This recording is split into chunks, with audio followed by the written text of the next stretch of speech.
Today, we tell about experiments at a major university in the United States. Northwestern University researchers are studying how music affects the human brain. Jim Tedder has the story.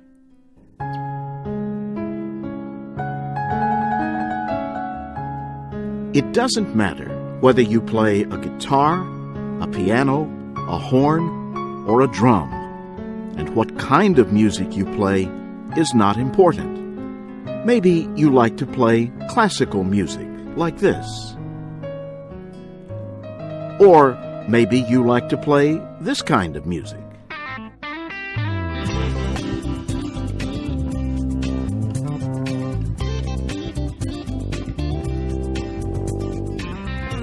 Or this.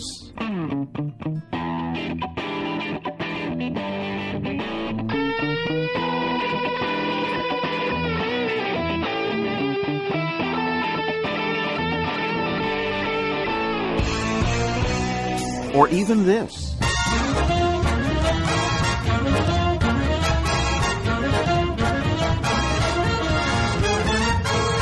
Just play it.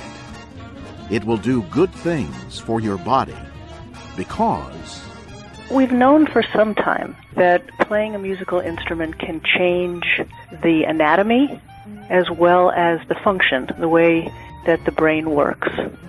Nina Kraus is a professor at Northwestern University near Chicago, Illinois. She is also the head of the Auditory Neuroscience Laboratory, where she investigates how music affects the human body. Recently, she did tests in her lab using 45 volunteers. Some of them had taken music classes and played an instrument, and others had not. People will play and study a musical instrument for some time in their lives, and then that's it. And we wanted to know, did this early experience have a lasting effect on the way the nervous system responded to sound?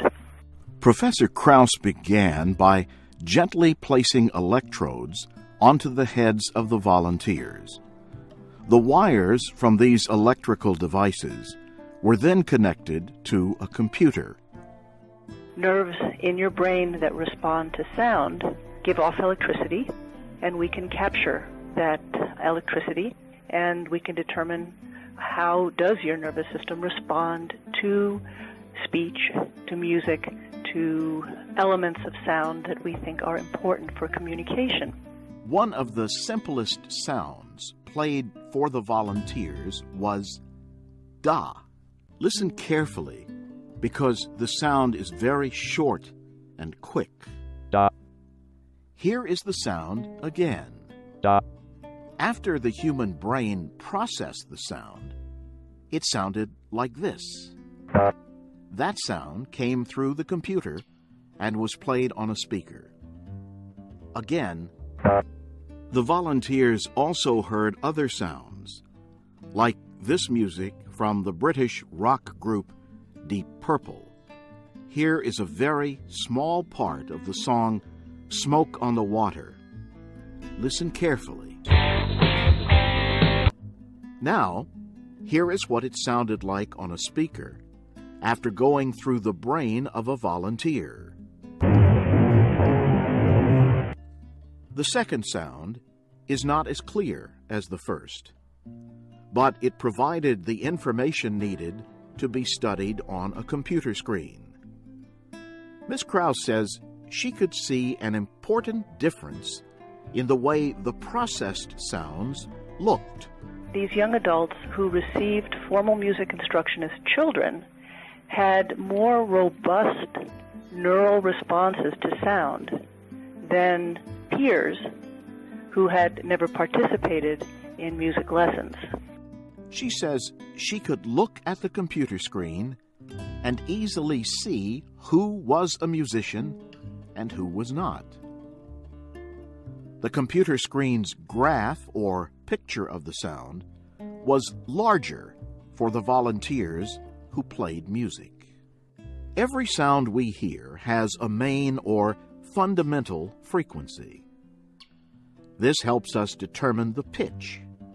In music, that helps us decide if one sound or musical note is higher or lower than another.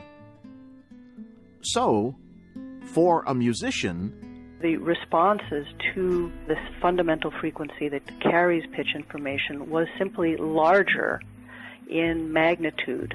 The voltages, the electrical activity was larger in response to these pitch elements. Professor Krauss says the people tested in the experiment I feel nauseous, believe me. Never had a lot of shit come easy. Had to work hard, struggle just to be me.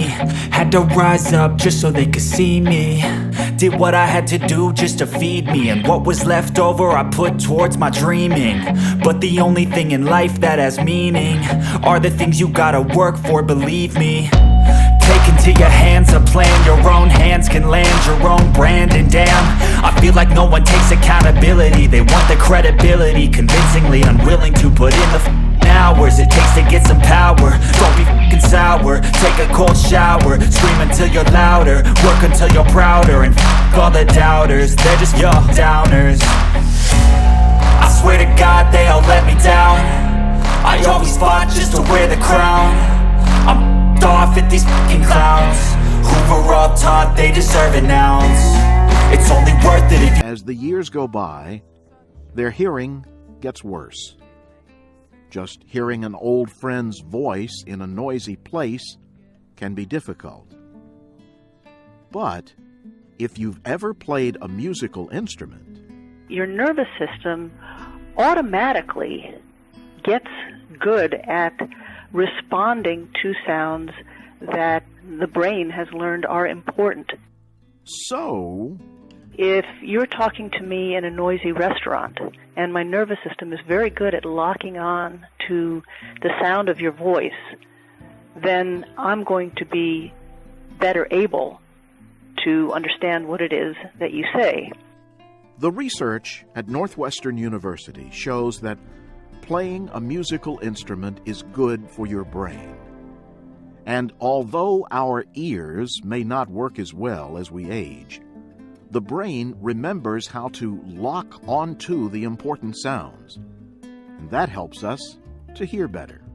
Musicians become quite good at being able to pull out the part of the sound that they are interested in listening to, for example, the sound of their own instrument. And there is something else good about playing music, if I could only remember.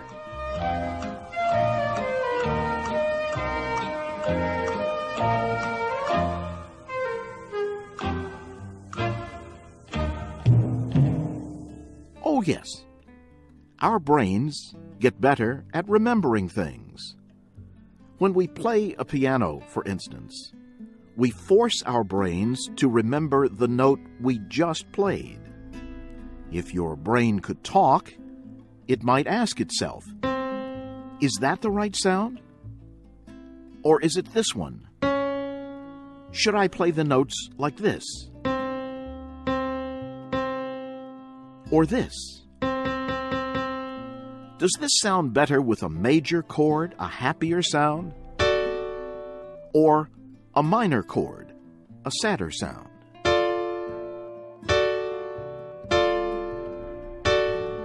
Ms. Krauss says when we play a musical instrument, we are exercising and making important electrical connections or pathways in our brains.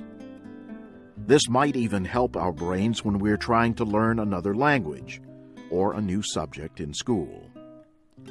So, if learning to play a simple song is good, is it better to try to learn to play something much more complex, like Bach or Chopin, for example? Professor Krauss says she has yet to test that proposal, but we know that pushing ourselves physically or intellectually is very good for the development of the nervous system. Certainly the more challenging the task and the more engaging the task, the stronger the connections are likely to be.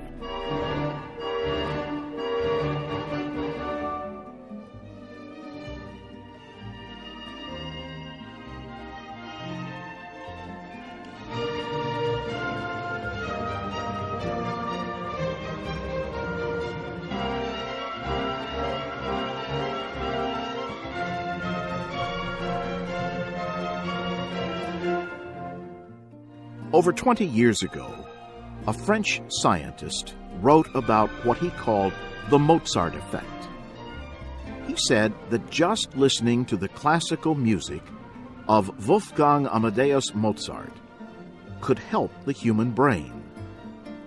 Some researchers said that Mozart's music would make you smarter, or even help your brain cure some health disorders. Others said that there was nothing special about Mozart's music. Any kind of high-energy music would work. So, if the cost of a musical instrument or music lessons is too costly, can we get the same brain experience just by listening? Ms. Krause says no. Usually people do have teachers, or they can teach themselves, but the point is that they're actively playing a musical instrument. They're actively engaging in making music. We're not talking about the effects of simply passively listening to music. I like to give the analogy that you are not going to get physically fit by watching spectator sports. Professor Krause thinks it would be a very good thing if young people around the world could take music lessons in school. Even in difficult economic times, she urges school teachers and the administrators who control the money not to cut back on musical training. Music, beyond being inherently a wonderful activity in and of itself, seems to confer benefits that extend outside the music domain and extend into areas that are very, very important for human communication. There is much more about Nina Krause's work at her website, www.brainvolts.northwestern.edu. She is sure that playing a musical instrument is a really good and important thing to do. It is fun, and it helps your brain, now and in the future. I'm a biologist, and I study learning. Whether it's music or anything that we engage in, we are what we do, and our nervous system really changes according to how we spend our time.